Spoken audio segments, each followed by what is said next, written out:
Hello, wonderful people. I'm African Girl Dunia, aka Ejidin Majimidin. You're listening to HitzAfrik Radio. Keep it locked.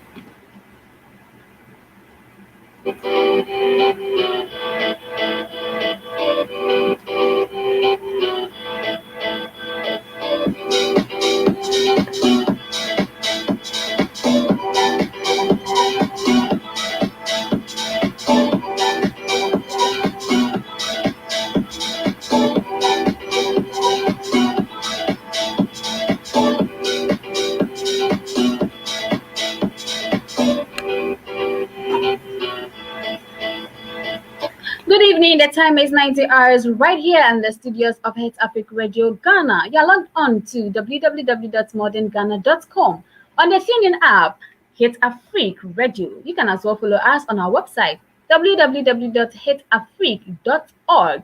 This evening, we have gathered the news in the world and in our localities for you.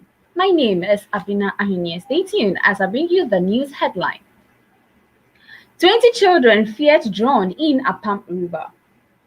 We will not worship in a cathedral designed by an LGBTQI advocate, clergy says. New ministers to begin work tomorrow. Why star witness Esiedu Nketiah's cross-examination was used against the petitioner. AC chair must be elected and not appointed. Fine Mahama for disgracing us. Senegal shuts schools and violent unrest. These and many other stories I come your way this evening. Stay tuned as I bring you the news in details.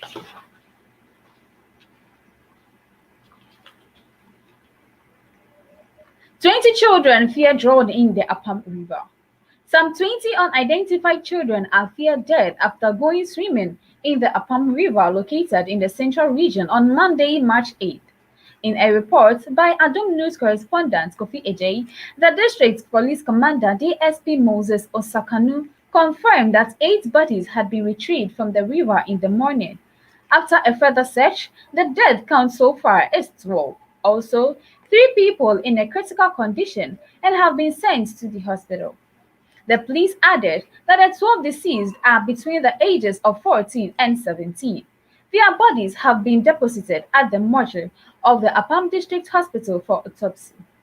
DSP Moses Osakunu indicated that the police and the search team have been dispatched to the scene to hope of retrieving the remaining bodies. We were unable to retrieve 6 bodies in the morning. We are collaborating with the DCE. My investigator is also there at Apam River. So very soon, we will mobilize the bodies to see how many we have lost, he said. In other stories, we will not worship in a cathedral devised by an LGBTQI advocate, clergy tells Akufo-Addo. Top clergyman who is also founder of the presiding Bishop Gospel Light International Church, Right Reverend Matthew Adai Mensah, has said no Christian would worship inside a national cathedral built by an LGBTQ advocate.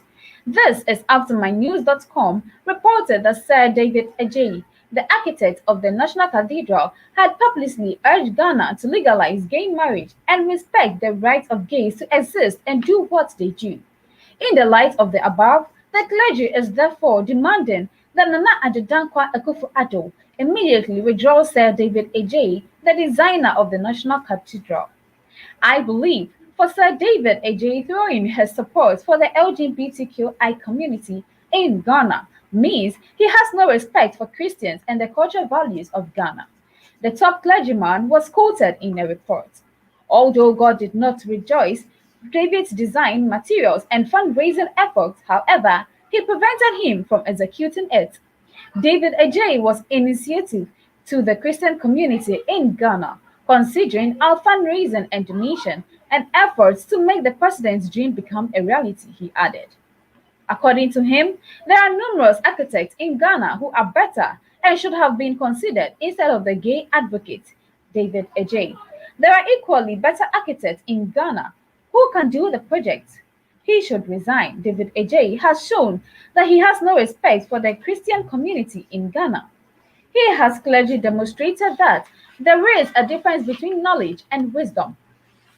Since he cherishes the values and abominable foreign practices, then I have the right to say that he is not fit to be granted the honor by the president of the land to handle a holy edifice which the national cathedral is said to build on.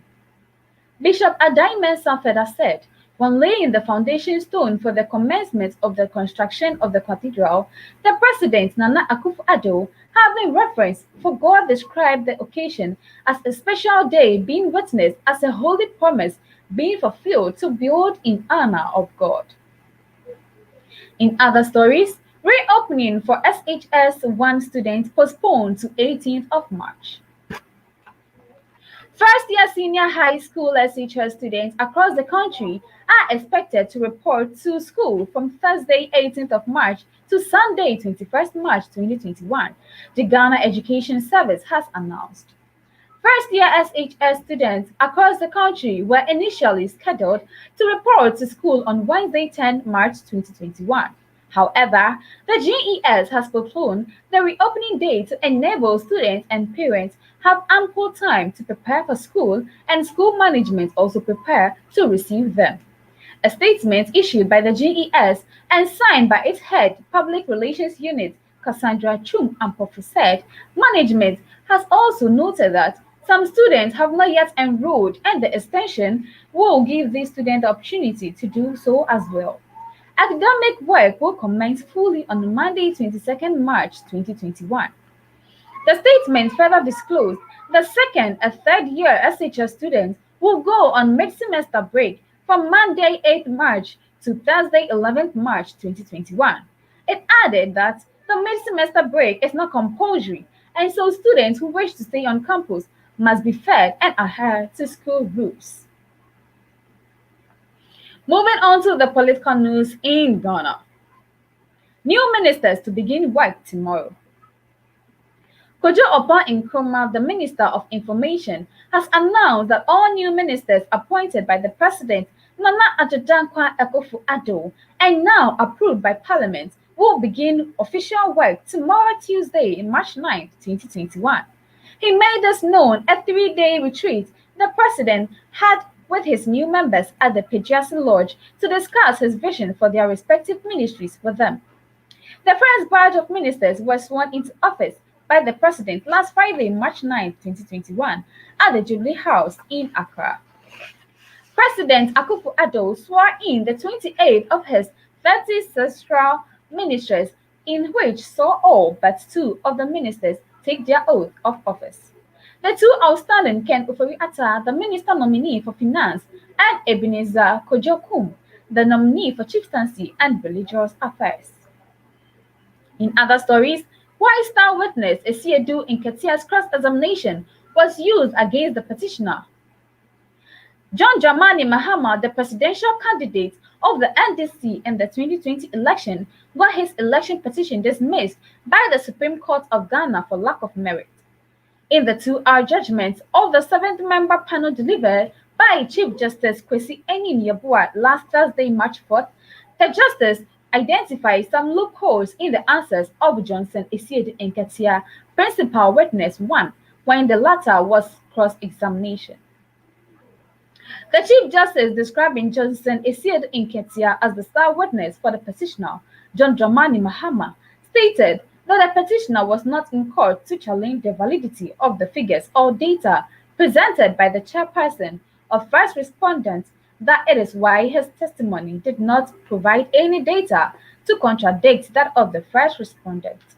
He continued, his assertion was that the figures initially collated by the chairperson contained errors which his party, the NDC, pointed out in a letter addressed to the chairperson on the 9th of December 2020 before the declaration. However, in effecting corrections to the wrong figures or data, the first respondent did not invite them for their participation, but unilaterally affected the said corrections, contrary to Article 23 and 296A and B of the 1992 Constitution. Justice Kwesi Enim then went on to Hello, read wonderful exchanges people. I'm that African accounted girl doing for here, the judge's aka refusal AGDM. to order a March meeting. rerun between You're the listening to petitioner Hits and the Afric second Radio. respondent, Nana Adedankwa Akufo-Addo. Johnson Esiedu Nketia, Dr. Michael Pesa White, and Robert Joseph Rojo Metonunu were presented by the petitioner as witnesses. But the Supreme Court of Ghana saw the testimonies of Dr. Tessa White and Kojo Metal Nunu as fanciful tales. As for the two witnesses, that is PW2 and 3, Dr. Tessa White and Robert Joseph Metal Nunu, the little said about their testimonies relative to the issues at stake, and better, the Chief Justice read as part of the judgment. They recounted a fanciful tale of how the electoral chairperson refused to heed their complaints and some irregularities they noticed in some of the collation forms that came from some of the regions. We describe this evidence as fanciful because, despite these alleged protests, they went ahead to verify and certify 13 of the 16 election regional collation sheets. Chief Justice Enin Yeboah read. They concluded that the pair above exchanges where was no doubt the petitioner's team accepted that the total valid votes cast was 13,121,111 and not 13,434,547, erroneously described by the chairperson of the first respondent on December 9, 2020. In other news, EC chair must be elected and not appointed. Jean Mensa, chairperson of the Electoral Commission, leader of the United Progressive Party (UPP), Akosi Adai Odike, has proposed that elections must be held for the chairpersons of the Electoral Commission. He persists the appointment of public officials by the president often creates situations that could undermine the development of the country. He made this known in an interview with Happy FM's Don Pra on the Epahua Dabane show, where he said, "Why don't we change our constitution so that we allow the various commissioners vote to elect one of the team as EC chair rather than the president appointing the EC chair? We have given the president the power to select the heads of a lot of institutions, and that is what allows corruption, lies, cronyism, and all." And the NPP were all silent. But when you talk about the constitution, the NDC and the NPP are all silent. No one wants to talk about the revision because they benefit from the constitution, and that is worrying. In this submission, he agreed with former President Mahama's view of the current Electoral Commission when he stated that the current EC had failed to live up to its motto of transparency, integrity, and fairness. According to ODK, the EC chair has been biased. However, it is a system failure that caused this.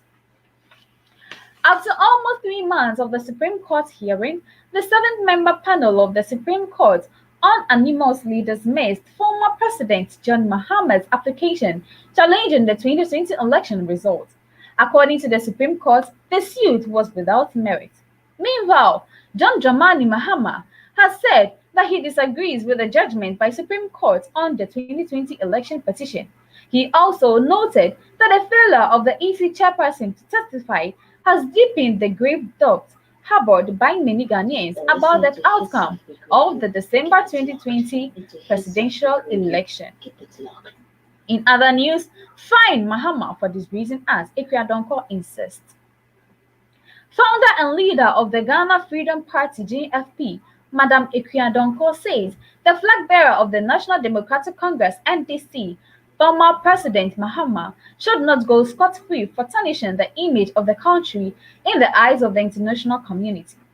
According to her, the former president's decision to petition the Supreme Court in the outcome of the 2020 December 7 polls dented the country's image when deep down he, Mahama, knew President Akufo-Addo beat him fair and square.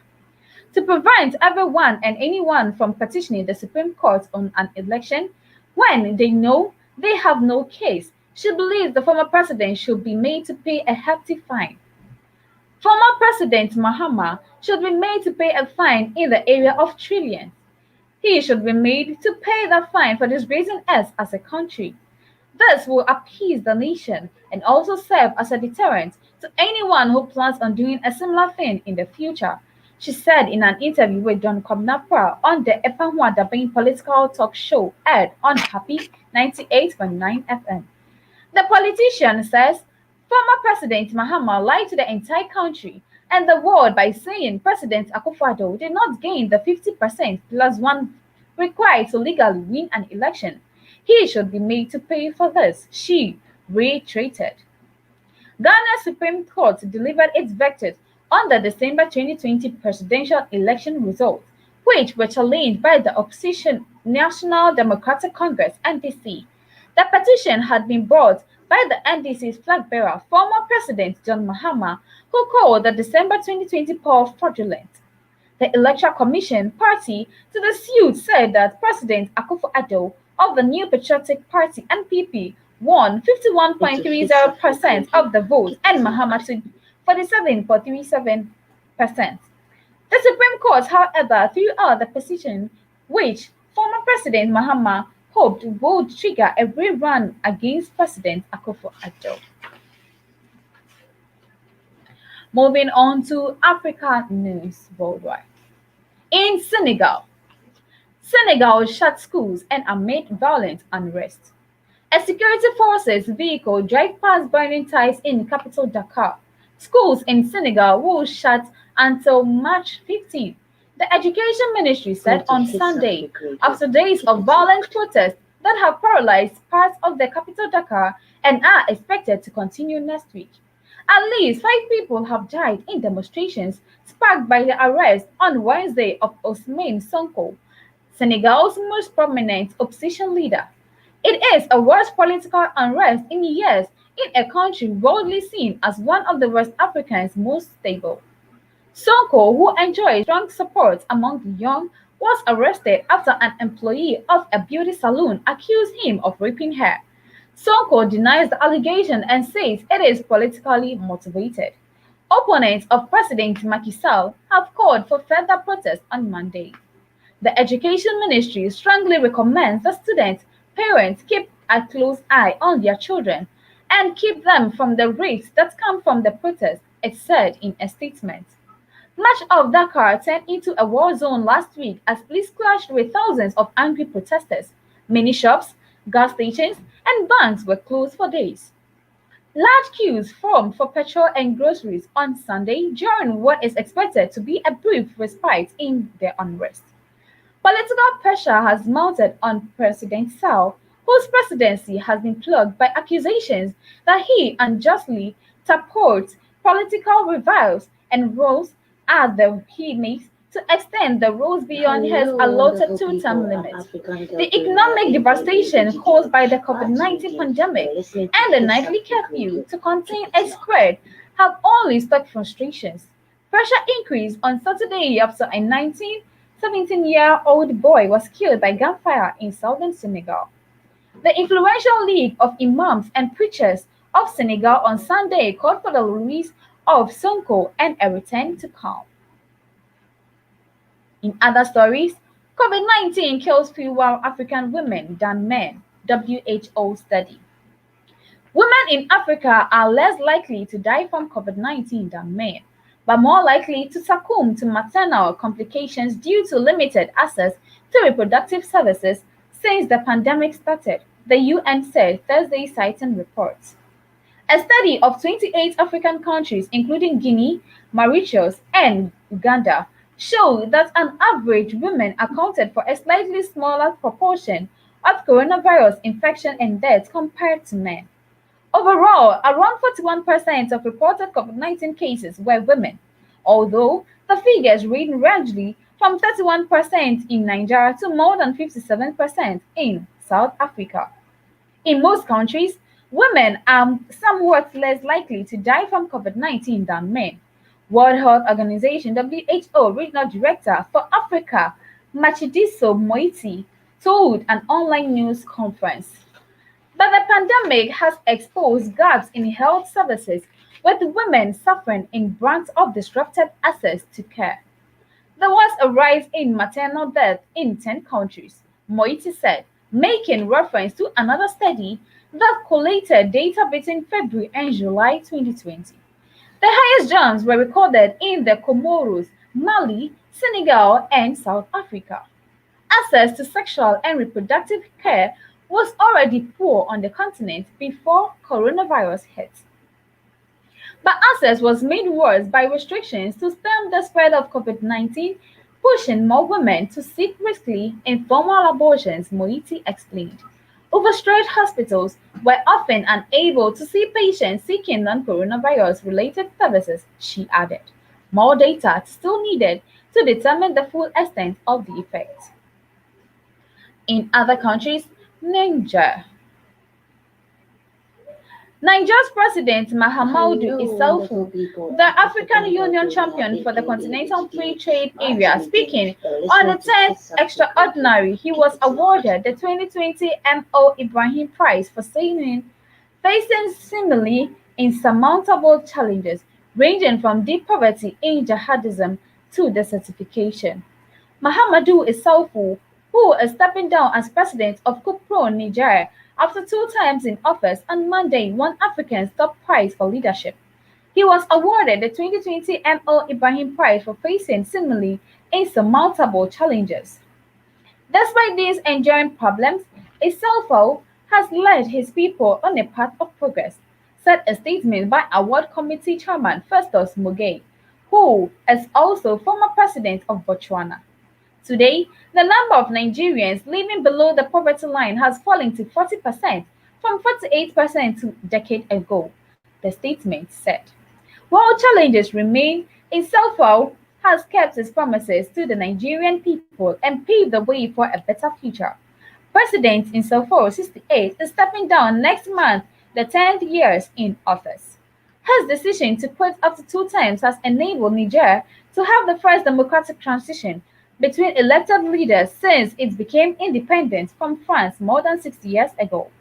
The handover has been contrasted with that of other countries in West Africa, where presidents have overseen constitutional challenges, enabling them to extend their time in office, often at the cost of violent protests.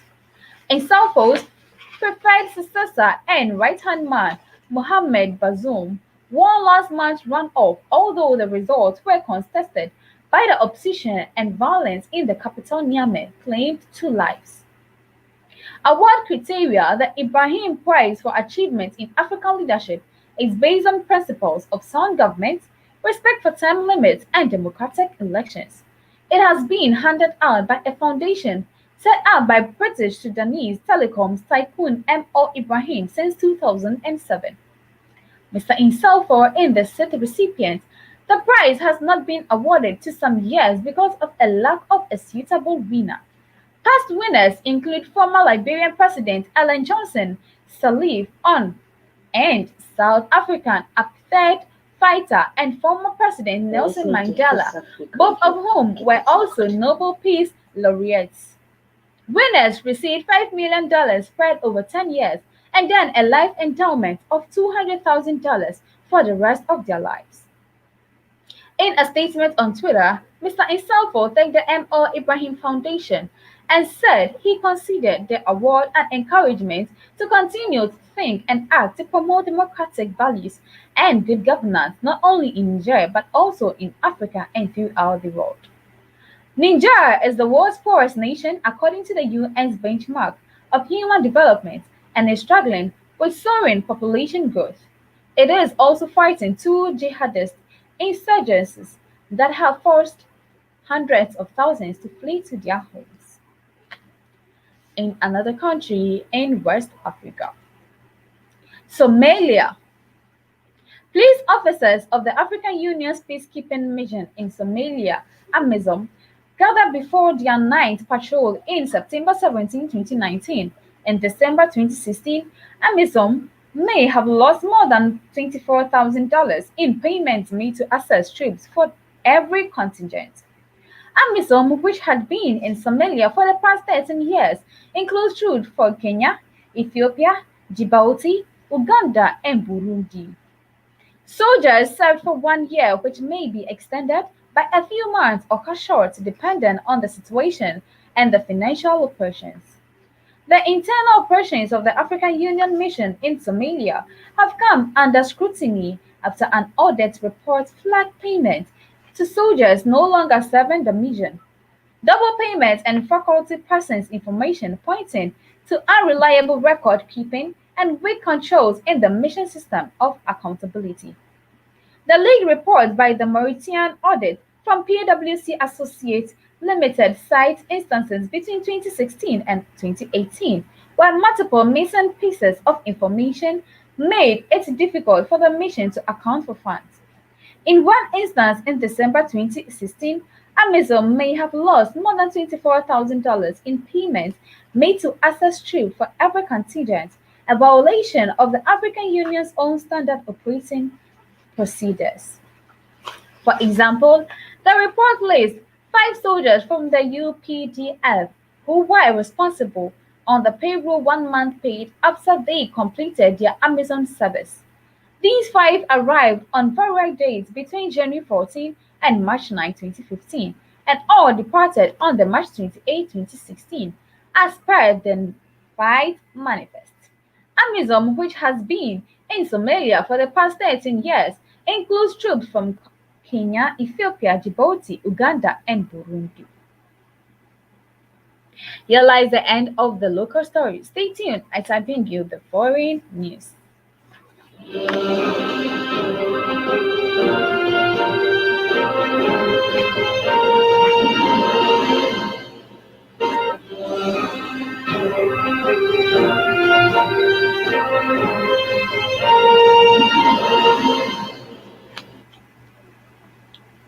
In foreign stories, we are moving on to the United States of America. US causes panic in Somalia with troops pulled out.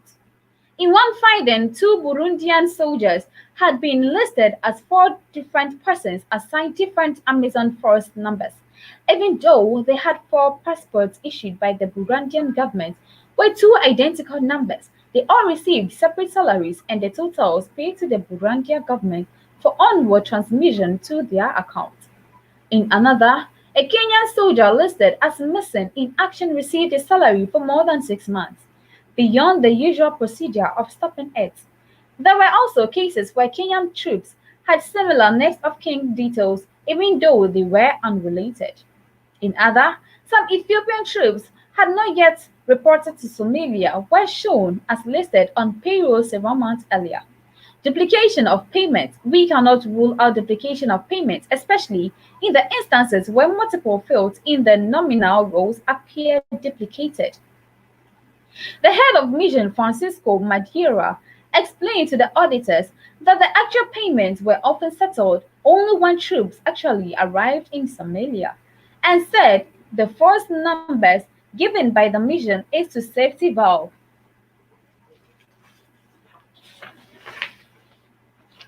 In other stories, Chauvin trial delayed over possible new charge. Derek Chauvin faces murder charges for kneeling on Mr. Floyd's neck for over 7 minutes in a widely viewed video that sparked protests worldwide. The delay came as judge awaits an appeals court decision on whether a new murder charge can be added. Jury selection could resume on Tuesday morning at the earliest. Mr. Chauvin is accused of second-degree unintentional murder and manslaughter in the 25th May death of Mr. Listening Floyd. to HitzAfrik Radio. The maximum sentence he faced on the count is 40 years. The less severe charge of third-degree murder was initially dismissed last year, but prosecutors have requested to reinstate it. Legal experts say that adding a third-degree charge could make it easier for prosecutors to get a conviction. More than 370 potential witnesses could be called to testify. The judge's decision followed prosecutors saying they would ask the appeals court to delay proceedings as the panel weighs whether the third-degree murder charge can be brought against Chauvin. Hennepin County District Court Judge Peter Chahil said it was unlikely the appeal panel would respond before Tuesday. So, unless any of the parties objects but an ongoing cake in Algiers lose and start everything tomorrow with the judicial election, the judge said. Lawyers for Mr. Chauvin said they would ask the Minnesota Supreme Court to review the Court of Appeals decision, which could lead to further delays. Mr. Chauvin, who was fired from the Minneapolis office force and is currently freed on a $1 million, £725,000 bail, wear a blue suit and tie to court, as well as a black face mask. He took notes on a yellow legal pad during the hearing. The trial, which is the fourth involving the killing of the civilian by a police officer in modern Minnesota history, has been highly anticipated. Barricade, fencing, and barbed wire surrounded the courthouse in downtown Minneapolis as police braced for protest. On Monday, some demonstrators gathered in a nearby park holding signs reading "A change is coming." Marches also occurred over the weekend. Three other ex-officers were involved in Mr. Floyd's arrest due to stand trial against later this year. A jury of 12 and 4 alternates will be selected by lawyers from each side of a pool eligible local citizens. Moving on to Europe.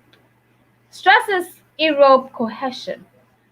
European Commission President Ursula von der Leyen speaks during a press conference on February 26 in Brussels, Belgium.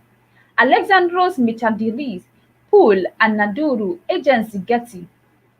European Commission President Ursula von der Leyen has addressed the European Union's sluggish vaccine rollout, saying that by next month a lot more vaccines will be available. Speaking to German newspaper Stagata Nachricht on Sunday, von der Leyen said that science has virtually overtaken industry, that it's record time in vaccine development, and that we will underestimated the ramping up stable mass production involves considerable risks. Von der Leyen's You're comments listening to come as HitzAfrik the Radio. European Keep it Union's locked. 27th nation vaccine strategy continues to splinter as member states turn into nations outside the bloc to boost a flashing rollout plagued by supply issues, contract skirmishes, and sluggish take-up. Eliminating bottlenecks in raw materials or in supply chains as quickly as possible was harder and bumpier than expected. That is why was very slow at the beginning. Things have improved significantly. In January, around 20 million doses were delivered. In February, around 30, and for March, we expect around 50. From April, according to the manufacturer's plans, volumes could double again, partly because further vaccines are about to be approved, she said. The lesson from all this is we need to have production capacity on hand for pandemics, and cohesion in a crisis is important. I can't even imagine how things will look like in Europe today if a few large countries now perhaps had vaccines and most of the smaller member states had been lifted empty-handed for the time being, she said. In another country, China. Coronavirus compacts recovery at the heart of China-African relations, diplomats.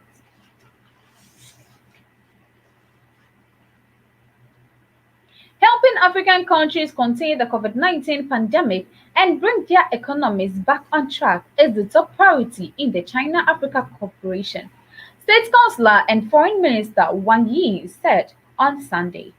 Speaking during a press conference on China's foreign policy and foreign relations, Wang Yi said China and Africa enjoy a profound friendship forged during the struggle for national independence and liberation. To help African countries fight the You're pandemic listening to and bring the HitzAfrik economic Radio. back Keep it on locked. track to a top priority for China Africa cooperation, last year Mr. Xi Jinping initiated the hosted an extraordinary China Africa Summit on solidarity and announced a host of new measures, the foreign minister said. Wang Yi further said China is committed to supporting Africans' efforts to defeat the virus and strengthen public health, governance, accelerate industrialization, and build up capacity for self-generated development. China has started to prove COVID-19 vaccines to 35 African countries and the African Union Commission. You're still logged on to HitzAfrik Radio right here in the studios of Ghana. You're logged on to modernghana.com. Stay tuned as I bring you the entertainment news for tonight.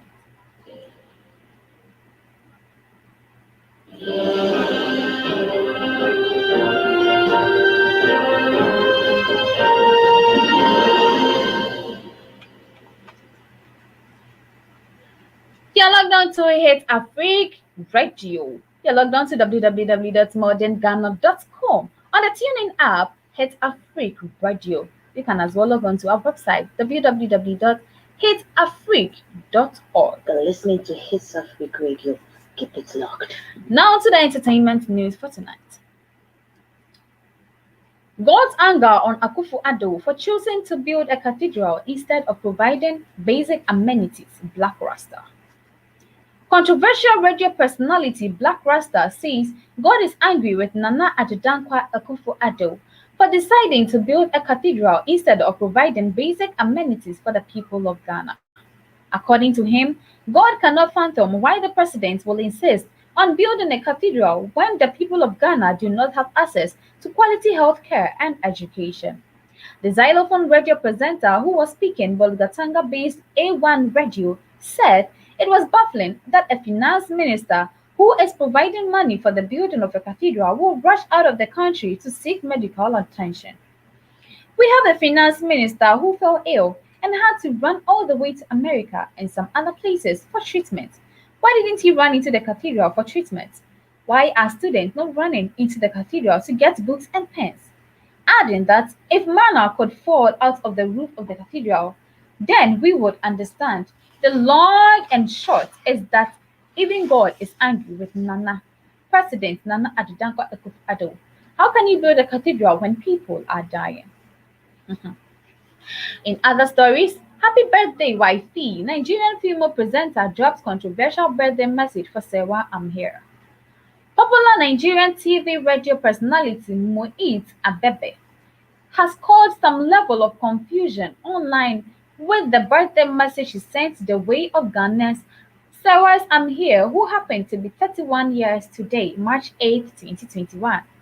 Since morning, a lot of the close friends and fans of the award-winning TV presenter who works with GH1 TV have taken to various social media platforms to wish her the best as she turns a year older. As the messages continue to pour in for the RTP award winner, Sound City's Moed Abebe took to her Instagram story to describe Sewa I'm here as her wife with two different posts.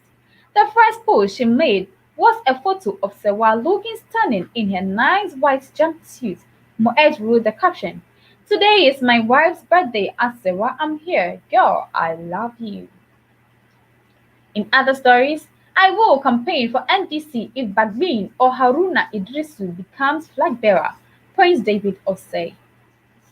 Popular Ghanaian actor and celebrity Prince David Osei has revealed that even though he has a soft spot for the ruling New Patriotic Party (NPP), he will rather endorse the campaign for the opposition National Democratic Congress (NDC) should they elect the Speaker of Parliament, Honorable Alban Sumana Kingsford Babin, or Minority Leader Haruna Idrisu as a flag bearer of the party, MyNewsGH.com reports.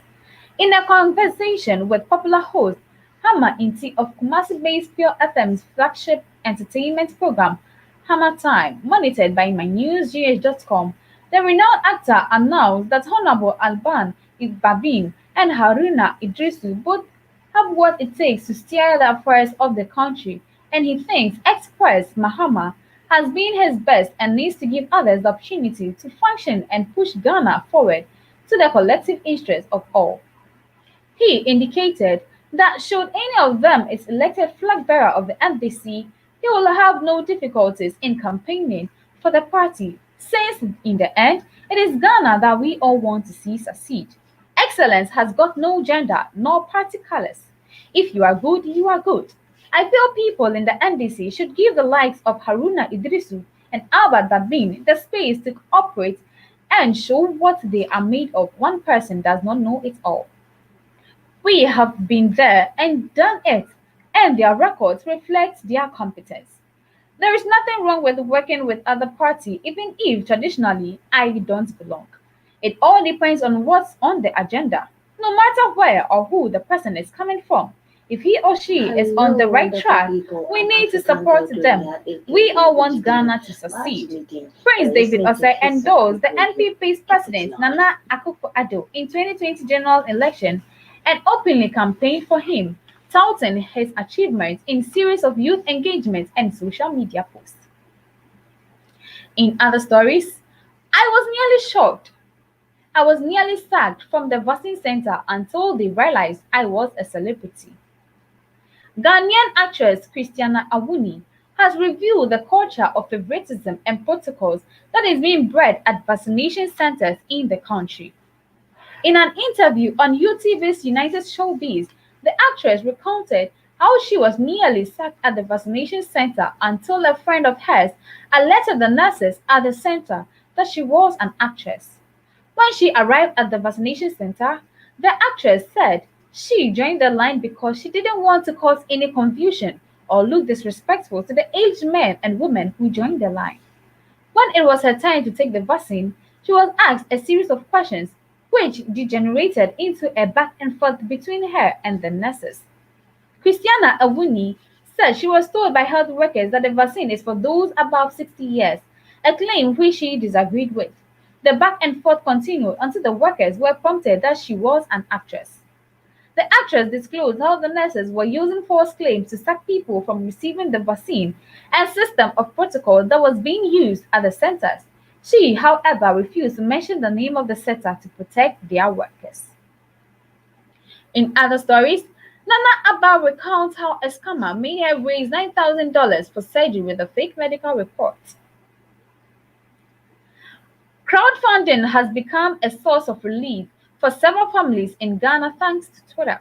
Regardless, some unscrupulous people have used the opportunity to scam others to raise money for them. A lot of families with relatives who need expensive surgeries have resorted to the microblogging app to raise funds to support their loved ones.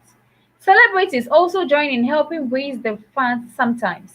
One of those personalities that have helped many people in Ghanaian media personality, Nana Abba Anamwa. However, the general manager of You're GH1 listening to TV Hits has Afrique fallen Radio. prey to Keep it scammers locked. who deceived her with a fake medical report into raising funds for surgery which turned out to be false. According to the journalist, she was able to raise $9,000 from her friends out of $13,000 required for the surgery, only to be told by the hospital that they have no record of any patients like that. In a series of tweets on her Twitter handle, Nana Abba chained people who take advantage of others to make money in the name of raising funds for just causes. She wrote, I'm so upset, disappointed, and angry. It's not nice to take advantage of people. Why would you bring me a fake medical report? I spend my entire week raising funds for only to be told by the hospital that they don't have any record of you. Why would you do that to me? It's not fair at all. You don't treat human beings this way. I haven't done anything to warrant such dishonesty. It's not cool. I'm sad. I'm really, really sad. Thank God I never gave the cash out to you. May God forgive you. I don't like being advantage of you. If you are broke, be honest and say it. Don't tell me you need 13K dollars for surgery and get me disturb my good friends to pay. Imagine if I had handed over the 9K this moron. You people shouldn't do that again, okay? It's not nice.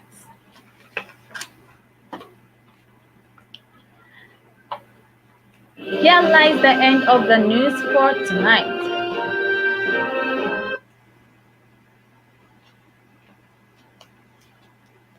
Here lies the end of the news for the news at 19 o'clock GMT right here in the studios of HitzAfrik Radio. Onto the headlines once again where in Ghana, 20 children fear drawn in the Apam River.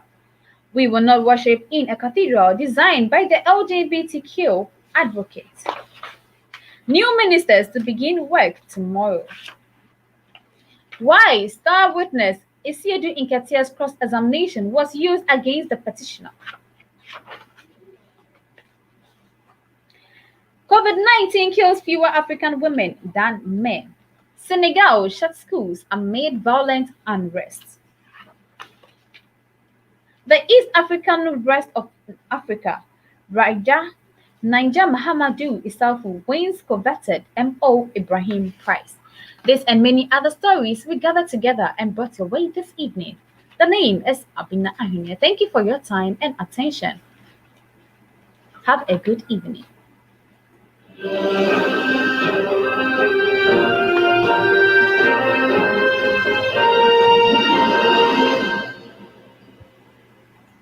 You're listening to HitzAfrik.